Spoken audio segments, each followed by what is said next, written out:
what's up guys? Mikey again here. I hope you guys are having a beautiful morning. We're going to talk about rapport today, and this is a huge conversation. We can spend days on it, but we're going to make it easily, effortlessly, and efficiently, all right? So let's get started. One of the first things about rapport that we want to learn is mirroring and matching, and the difference, and cross-matching or cross-mirroring, which is very important. Mirroring would be, if I raise my right hand, you're going to raise your left hand. It looks like I'm looking at a mirror. It's going to be the exact opposite of me. Matching, if I raise my right hand, you raise your left hand, and if you were to stand side by side by me, we're matching.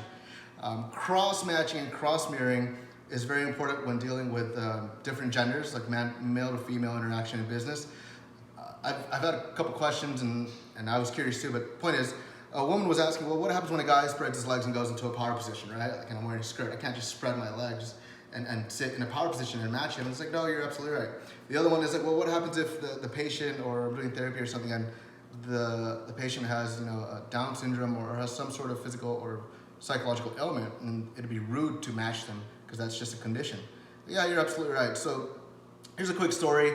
It's a therapist, someone therapist, and a patient, and this kid, he had a condition, right? And one of the things that he would do is he would get really nervous and he would just constantly tap his foot, right? And he had a skateboard and he would just tap over and over. And he's like, dude, that guy has so much energy in that one freaking leg. But the therapist was getting annoyed. He's like, dude, I can't get through to him. I have no rapport. He's not listening. He's being rebellious. So he started applying cross-mirroring and cross-matching. So he can't do the knee thing, one, because it's blatantly obvious. And two, he doesn't know whether it's a response to the child's condition. So what he does is, to not be rude and cross-mirror, is he gets his pen, or he gets his pencil, and he starts matching the kids silently. The kids tap, and he starts going.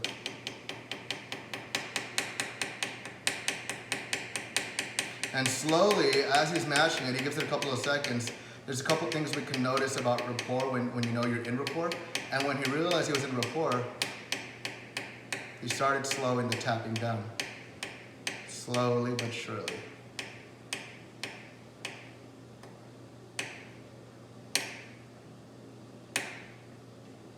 And they were just staring at each other. And the kid stopped tapping his foot. So the therapist is like, hey, how's your day going? Are you ready to get started? He goes like, yeah, I feel a lot better. But it's just cross-mirroring and cross-matching rapport. The next thing we want to learn about rapport is your face. You want to set up a foundation for the person. It's called sensory acuity. There's a lot of cool things we can learn about that, but sensory acuity pretty much means your observation of the other person's behaviors, the little intrinsic little things, nuances that the body does. First thing is you have 0.2 nanoseconds to make a first impression on someone. So anytime you meet someone, you want to make sure you smile, you squint your eyes a little bit. That's a proven sign of happiness. They use it in Hollywood a lot. And you nod your head as soon as they meet you. And we can go a lot deeper into hearing other people's thoughts, telepathy, and clairvoyance. That's part of rapport, but that's a whole lot of foundation that we need to set up. But it works. Sometimes I do it. Sometimes I always do it. I practice it.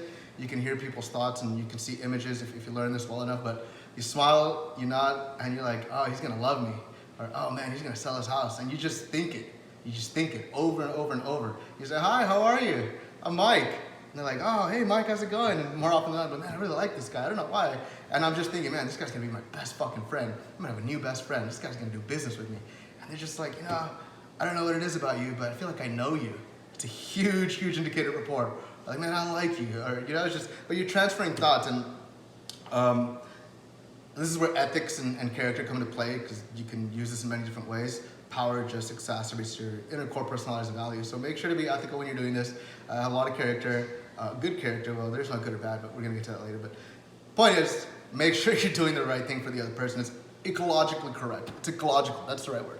Make sure it's ecological, all right? And the next thing about rapport is you wanna notice as you're observing the people, you're mirroring, you're matching them, you're talking to them, you're shaking hands, you're using this at the beginning. Now we're getting into the conversation. You want to set up a baseline foundation of how their face looks like. So first off, you want to notice if they're bright, if they have a shine on their face, or if they're dull and dark. You can Google happy faces and sad faces and compare them. That's part of sensory acuity, so you can improve your observation skills. And the duller the skin gets, the sadder or the more negative the energy that's being produced by them is. The brighter they are, the more happy or the more positive the energy being produced by them. If you ever meet someone who has just fallen in love for the first time and they're keeping it a secret, every woman always knows, like, who is it? You're glowing. What's his name, right? So you guys are already doing this. It's just applying it in business and sales and really developing that skill. Second thing is you want to take a look at their bottom lip. If it's full and plump and puffy, it has almost zero lines, they probably have a lot of blood flow going, they're excited, they could be agitated, they're happy, it could be a multiple of things. But we're setting up a foundation by observing them so we know which way to head when they do these things. The opposite end of that is they're really wrinkly. They have a lot of wrinkles in here, and usually people, they're mad, they're sad, they're frowning. It takes a lot more muscles to be sad, so be happy. and it wears you out a lot more. So you'll notice a lot of the wrinkles here. And calibration, or part of sensory acuity, is calibrating where they are on that spectrum from happiest to lowest, or highest to lowest. And the shine on their face and the blood flow in their body will let you know where they are and how to lead the conversation. Next thing you want to look at is their eye pattern. Well, we're not going to focus on eye pattern because that's a whole nother, yeah, that's a lot. But we're going to focus on, are their eyes, are the pupils dilated or undilated? Are they focused or unfocused? And usually when they're unfocused, they're probably thinking about something else. When they're focused, obviously they're giving you the utmost attention. I like to be present with people by being focused on them so they can give me the same thing back. It's perception is projection. If they're dilated or undilated, a lot of people associate that with drugs. Not necessarily. You have all the drugs you want in here. You can produce it. Morphine, dopamine, serotonin, everything. So being dilated is a sign of where they are mentally and emotionally, mental state of mind. It's a very deep conversation, so we're just going to leave it at that. And I know I didn't give you much on it, but you just want to make sure, are they dilated or undilated? And that helps you determine their focus. And then the last thing, let's see, am I missing anything? Oh, symmetry. So you want to make sure that their face is symmetrical. If they're symmetrical, then you're probably on a positive tone with them. If it's unsymmetrical, then they're either thinking about something or you said something that bothered them, and you want to make sure you correct that immediately.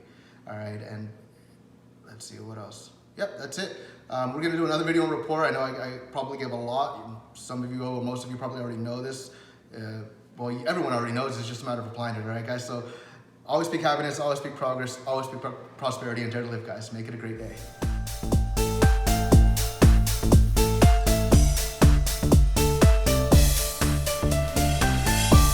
The sky isn't always blue.